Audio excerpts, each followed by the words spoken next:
وَإِذَا سَأَلَكَ عِبَادِي عَنِّي فَإِنِّي قَرِيب. عقیدہ بھی سمجھے نا، توجہ. ہمارا عقیدہ ہے اللہ ہر جگہ پر ہیں. ہمارا عقیدہ ہے اللہ، اونچا بولو اور اونچا بولو. دلائل آپ نے دینے یا میں نے دینے؟ تمہیں کیا پریشانی؟ تمہیں کیا پریشانی؟ ہمارا عقیدہ ہے اللہ تعالیٰ.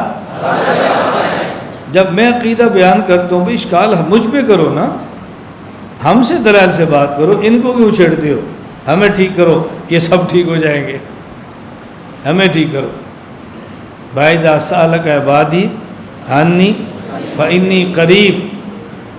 توجہ رکھنا، جب میرے بندے پوچھیں میرے بارے میں تو آپ نے فرمانا ہے کہ میں قریب ہوں. وَإِذَا سَأَلَكَ عِبَادِي عَنِّي فَإِنِّي قَرِيب. جب میرے بندے پوچھیں میرے بارے میں تو سنو میں قریب ہوں. اس سے کیا پتہ چلا؟ اللہ قریب ہے. اگر ہم کہتے ہیں اللہ عرش پر ہے تو عرش تو بہت دور ہے، تو یہ دلیل ہماری بنی نا. اب لوگ اس دلیل کا جواب کیا دیتے ہیں؟ اے جی میں سے مراد میرا علم ہے. میں قریب ہوں کا معنی میرا علم قریب ہے، میری قدرت قریب ہے. اس سے مراد علم اور قدرت ہے. ہم نے کہا اگر تمہاری بات مان لی جائے اس سے مراد علم اور قدرت ہے تو پھر جواب سوال کے مطابق نہیں. جواب سوال کے وَإِذَا سَأَلَكَ عِبَادِي، جب پوچھیں میرے علم کے بندے یا میرے بندے، کس کے بارے میں؟ میرے علم کے بارے میں، میرے بارے میں. تو تم جواب کیا دو؟ سنو میں قریب ہوں. آپ کہتے ہیں میں قریب سے مراد ہے میرا علم تمہارے قریب ہے. علم کے بارے میں تو پوچھا ہی نہیں، پوچھا تو ذات کے بارے میں. پوچھا کس کے بارے میں؟ استاد جی آپ کا یہ تو آپ کی مسجد ہے، آپ کی خانقاہ ہے، آپ خود کہاں سوتے ہیں؟ میری کتابیں مکتبے میں. استاد جی ہم نے کتابوں کا نہیں پوچھا. آپ خود کہاں رہتے ہیں؟ میری بھینسیں ڈیرے پر ہیں. استاد جی اسے مجھا نہیں پوچھیاں. آپ کہاں رہتے ہیں؟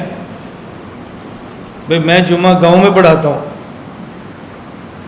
دیکھو سوال کیا ہو رہا ہے جی؟ آپ کہاں رہتے ہیں اور میں کیا کہہ رہا ہوں؟ میری کتابیں مکتبے میں. وَإِذَا سَأَلَكَ عِبَادِي، اے پیغمبر جب پُچھ سے پوچھیں میرے بندے یا میرے علم کے بندے؟ میرے بندے. عَنِّي، میرے علم کے بارے میں یا میرے بارے میں؟ میرے بارے میں. فَإِنِّي قَرِيب، سنو میں قریب ہوں. کہتے ہیں اس سے مراد علم ہے. سوال ذات کے بارے میں ہو رہا ہے، جواب علم کے بارے میں ہو رہا ہے. کوئی عام بندہ ہو تو بات سمجھ آتی ہے. اللہ کے کلام میں ایسے نہیں ہوتا. اللہ کے کلام میں ایسے نہیں ہوتا. دیکھو قرآن کیسے کھلتا ہے. اور یہ یاد رکھنا سأصرف عن آیاتی الذین یتکبرون فی الارض بغیر حق. اللہ فرماتا ہے جو متکبر ہو میں اس کو قرآن کی سمجھ نہیں دیتا. تم کبر چھوڑ دو میں قرآن تم پہ کھول دوں. اکڑنا چھوڑو. پھر دیکھو قرآن کیسے کھلتا ہے. سأصرف عن آیاتی الذین یتکبرون فی الارض آگے بغیر حق آگے وَإِنْ يَرَوْا كُلَّ آیَةٍ لَا يُؤْمِنُوا بِهَا آگے وَإِنْ يَرَوْا سَبِيلَ الرُّشْدِ لَا يَتَّخِذُوهُ. یہ جو متکبر ہیں نا ان کے سامنے آیتیں پیش کرو ایمان نہیں لائیں گے. ان کے سامنے ہدایت کا راستہ پیش کرو اختیار نہیں کریں گے. کیوں؟ اس لیے کہ ہم نے ان سے قرآن کی فہم چھین لی ہے ان کے کبر کی وجہ سے. کبر چھوڑو. پھر دیکھو قرآن کیسے کھلتا ہے.